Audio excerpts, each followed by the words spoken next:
ГСП онлайн. Городские новости сейчас. Зампрокурора утвердил обвинительные заключения двум ухтинцам. Собственники квартир незаконно регистрировали на своей жилплощади гастарбайтеров из Узбекистана и Таджикистана. Предполагается, что гости из других стран платили собственникам за заветный штамп, чтобы устроиться на работу.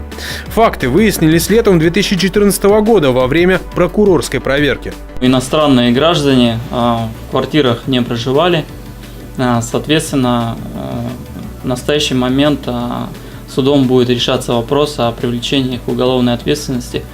В общей сложности регистрацию получили 12 человек. Однако незаконная постановка на учет автоматически означает и незаконное нахождение на территории страны.